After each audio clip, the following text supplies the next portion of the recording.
We know a ton of you are huge Overwatch fans, and we are grateful for their support of Kinda Funny Live. Thanks again to the Overwatch teams at Blizzard and Activision. Are you excited for Overwatch? If you haven't bought it yet, check out Amazon.com/Overwatch to learn more about the game.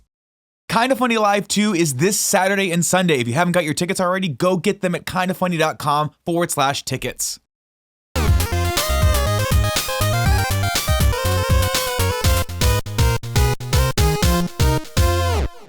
Topic 2. We're talking about EA. We're talking about Star Wars Battlefront. We're talking about it not having a campaign.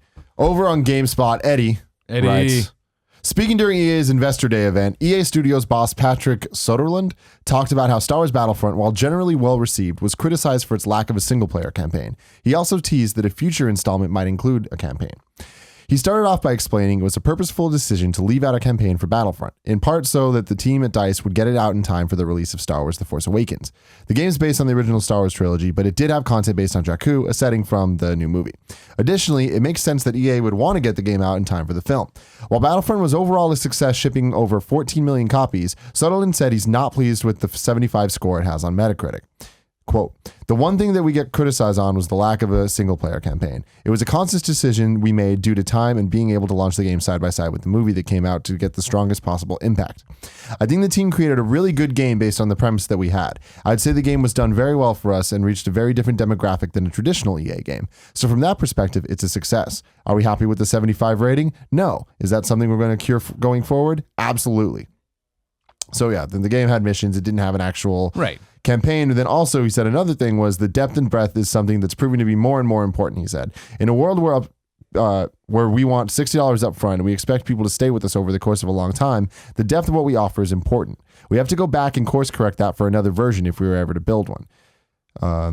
The future Battlefront game would need to offer more depth and breadth. We had designed it to be much more accessible product to a wide age group. So an 8-year-old could play with his father on the couch as well as a teenager or a 20-year-old could play the game and enjoy it. So for the hardcore, it may not have the depth that they wanted in the game. So, all right, what do you guys take from this? I remember when Battlefront came out and we talked about it. And I remember talking about watching Greg play the game. And my original thought, as I said, was this is a fucking waste. That like they built this, I guess Frostbite or whatever is this game's running on a beautiful DICE engine. It looks awesome. The gunplay is great. The worlds are beautifully realized, and you have to play it online. And like that, I was like, that sucks. That just sucks. But you know what? Like 14 million copies of a game makes it one of the best-selling games of the year easily. Last year, or really of the last 6 months, let's say, not even calendar year, but calendar 6 months. And EA can't be too disappointed. I don't think EA gives a fuck about that Metacritic score. I think that's them saying like we can improve critically because of optics.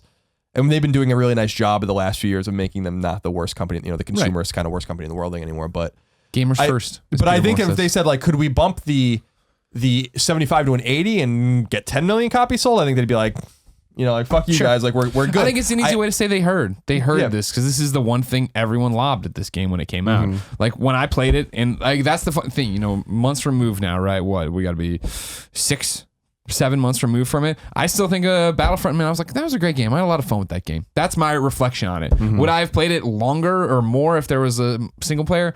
I don't know, maybe, but I would have played that campaign, man. Sure, but I'm saying for me personally, I don't know if the campaign would have then cut into my multiplayer time or would I have ever even touched multiplayer, or would I have cared? Like being a multiplayer only game, for me is not a dirty word anymore. I think it definitely limits my interest in a lot of games, but playing Battlefront, it nailed what it needed to nail for that time. What he's talking about in the quote, I should point out, about a dad and son can play it, or a 20-year-old can sit down and play it, and they can all have a great time. That's it. Kevin and I were talking about it on Colin Moriarty Live today. Like I'm like, are you still playing it? He's like, no, but I'd like to get back to it one day. And that's how I feel. It is one of those games where if all of a sudden they dropped. If all of a sudden same day, same Tuesday on PlayStation 4, some awesome expansion came out for Star Wars, that's just multiplayer only, and some awesome expansion came out of the Division, I would have such a better chance of playing Star Wars because I know I can just jump in and go. I'm gonna jump in and be right there with everybody. Some people have better guns than me, but it won't be the end of the world. Whereas Division, like, whoa, what's your gear score? What's your level here? What's this? That? And I'm like, no, did you do this prereq mission before? And it's like, no, you don't know if that's what it is. Battlefront, I think, was a success. I think most people look back at it and say, oh, that was a fun game if they played it. If they didn't play it, I think it is that they're hung up on the single player because that's what they wanted out of it, which is totally fair and fine. But I don't think it's not in the Titanfall sense of this multiplayer only game where history has forgotten it. And I think of Titanfall and I'm like, yeah, I did enjoy Titanfall for that month, but man, I never played any other stuff and they kind of screwed up this and that. I have like a laundry list of things that didn't go right for why Titanfall isn't looked back. And I'm not like, man, I fucking remember what a great time I had with the game, which I did, and I can't wait for Titanfall 2, but Battlefront, it's like, I still think of Battlefront positively, and I still think about jumping back into Battlefront. Yeah, I mean, I'm right there with you. I think that what you said about the multiplayer games, it's not that you're not into them, it's just that it really needs to grab you. For me, I'm totally not into it. I totally want it just a single player campaign. Yeah. A single player Star Wars in that style, that is really all that I need. I would have never touched the multiplayer at all. Yeah. Having said that, the fact that it was multiplayer only, I did play it for a bit, and that's saying a lot. Like, Star Wars is probably the only thing that can grab me in that way to make me do that. And I had a lot of fun with it. I liked that it was accessible, but I also understand that it had a kind of a limit to its depth, which holds you back from really, really getting into it in that way. I think that you're right. Like it's them acknowledging the faults, and it's not only the campaign, but it's also the depth. And I think that this is all good signs for the sequel. Sure. That they heard you, that they know this is what's coming. They've seen that. I mean, like, a great example of it is Poe. Like, Poe, my best friend back in Chicago, doesn't own a PlayStation 4. But when I went out to Vegas to visit with him, I brought a PlayStation 4 just to show him some cool shit that was on it. And I was like, I have all these cool multiplayer games lined up. And he's like, oh, that's Star Wars game. I'm like, yeah, but we're not connected to the internet. We just played the mission, the training stuff over and over again, like flying the X-Wings or whatever and running through and shooting and doing all. It's like, that's all he wanted out of that experience, which is what a lot of people, I'm sure, wanted out of that experience. Yeah, so we're supposed to be getting another one this year, right?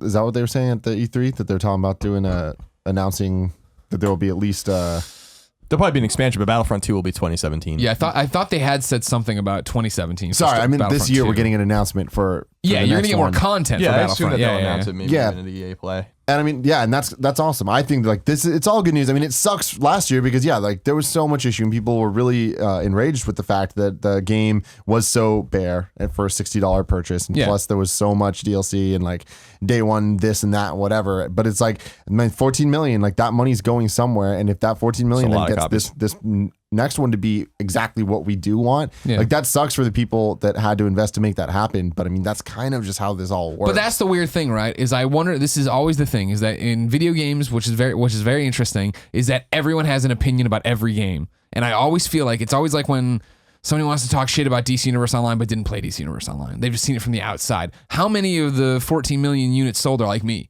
Where I look back and I'm like, I had a lot of fun. And how many are the rest of the industry who didn't buy it? Who are like, oh, no single player, no sale. That's stupid. Da, da, da, da. I don't know if there's people, and I'm sure, of course there are. I don't know how large the percentage of people who bought that game and were like, oh, this sucks. And I mean, I saw the tweets and I know this happened. I know John Boyega tweeted about wanting single player and all this different stuff. Like, I get it. And I know you're out there, but I mean, I think there's enough informed consumers that bought it and were like, oh, I got what I wanted or what I thought I was going to get. I also think there's a difference too between wanting single player and being upset about what you got. You know what I mean? I think that like I was just going to your point where you're like, well, that sucks for them, and I'm like, well, for the people that sucked for, are they the ones who bought it? No, for sure. That is a totally valid point. EA, I mean, the thing is that EA is not disappointed in this game, and for context, and this is only because they announced numbers recently, like so these numbers are fresh in my mind. Battlefront sold more than Dark Souls 1, 2, and 3 combined, right?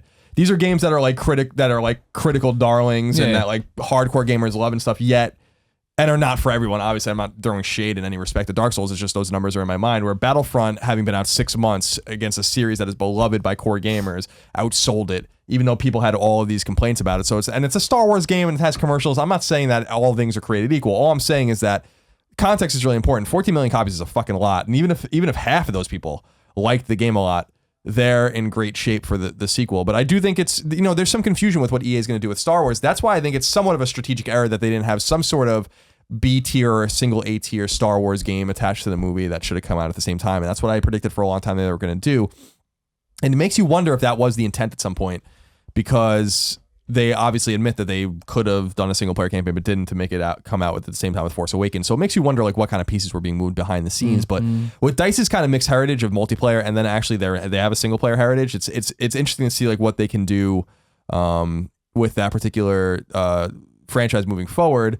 But this fills a vacuum in between like what Respawn's going to do with Star Wars, which my assumption is going to be very Titanfall, probably not Titanfall literally, but probably a third-person online shooter with some sort of campaign component. And then Visceral's heritage of like narrative-driven games, and I doubt that Visceral's game will have an online component at all. So they have like these voids filled with the Star Wars licenses pretty well. And it's the one cool thing, and one thing I credit EA for, is that they're at least putting quality first. Like Battlefront was in no way, shape, or form anything but a good game.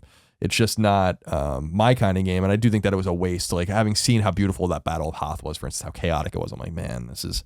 I know we've done this so many times, but I could do this again. I can do this every few years, really, with these iconic battles. So, I'm interested to see what the campaign is. I'm totally going to play the campaign in Battlefront 2, and I hope it's awesome. I hope it's long. I hope it's 15 hours long. It'll be awesome. Oh my God, that sounds so damn That's good. wishful thinking, Because that's the thing that it won't be. The presentation of this game is so immaculate that even a 9-hour experience with this, I'd be like over the top excited about, just because like you're right, like we're getting these other games as well. So it's like when you look at it as a whole, man, it's good ass time to be a Star Wars game fan. So yeah, things are I mean, when we really think about it. We have the great Star Wars PC games, the X-Wing, TIE Fighter, Dark Forces. I mean, people love those kinds of games, and those are great games. Those are some of the few PC games I've actually really played and enjoyed when I was a kid, because I was such a Star Wars dork. But then you had like the JVC, like Super Star Wars games, which I think are actually like really great games too on Super Nintendo. But after that, like we really didn't get anything worth a damn, with a rare exception. Like KOTOR was an exception. But you got like Masters Terras Kasi, or you got like Jedi Power Battles. Yeah, like you have a lot of like nonsense that didn't really respect the IP, and the ones that didn't respect the IP really didn't respect it, or went in their own direction with their own lore, like with what Obsidian did and stuff like that. So it's cool to just see like studios that seem to understand it, take it a little more seriously, ground the games a little bit more into genres that we understand. Part of that Disney push we were talking about. The one thing that I would love is, and the one thing I hope is really in the works, although it's not in EA. So this is the complication, is that EA is basically publishing all the Star Wars games now. And this is not something that EA would be known to do, because EA doesn't make role-playing games typically, with the exception of, they have their BioWare studios making Dragon Age and Mass Effect, but not, they're kind of doing their own thing, and BioWare might be muddling around with Star Wars or whatever, but I would love to see them do another KOTOR. And that would be complicated, because who owns the IP to that? Like Knights of the Old Republic, I don't know like where that falls in with Lucas and all that kind of stuff, but it would be cool for them to commit. I guess what I'm saying is it would be cool for them to commission a studio outside of their own RPG realm, which really is specialized in BioWare, and go to Obsidian or something and be like, we are going to invest, a lot of money and many years into you guys making a proper single player Star Wars role-playing game. I think would be really cool in time for maybe the third film even, really have a long kind of game and play the long game with it. I think it would be really fun, and then let BioWare kind of mess around with their own IP, because I think that's kind of their strength. I just don't want, in other words, I don't want like EA to become taking all of their studios and being like, everyone's working on Star Wars now. Yeah. It's like, that's fucking boring. I'd really be bummed if BioWare like was just pivoting away from that kind of, doing their own kind of thing. So they have to start looking at some maybe second party kind of type relationships to get something like that. And I think that a deep role-playing game would be a good way to go. I agree completely. This topic brought to you by Squarespace. Whether you need a landing page, a beautiful gallery, a professional blog, or an online store, it's all included with your Squarespace website. Let's go through a bit of the features. Let's do it. Why don't we? Yeah. Do they have the .com? Is that a feature? You can get a .com. Okay. You can get a free custom domain. Actually, Squarespace makes adding a domain to your site simple. If you sign up for a year, you'll receive a custom domain for free for that entire year. It's very easy to do. Obviously, we've been over this before. Creating your website with Squarespace is a simple, intuitive process. You can add and arrange your content and features with the click of a mouse. We're talking about beautiful templates, Greg. Design a best-in-class online store with Squarespace's award-winning templates, customizable settings, and more, all without a single plugin. And I'm happy about that. Plugins are what complicate everything, Colin. I don't know if you're familiar with this. Nick made the original Kind of Funny website. No plugins necessary. No, he made it with Squarespace. He used Squarespace. He built it beautiful, and it was a very beautiful website that we used for a long time. You can start your free trial today at squarespace.com and enter code KINDOFFUNNY to get 10% off your first purchase. Squarespace. Set your website apart. You should. You should. Beautiful. You definitely should. Jack. I need to make a note for Kevin here. There we go. Say hi. Just say hi. Hi, Kevin. Yeah. It's time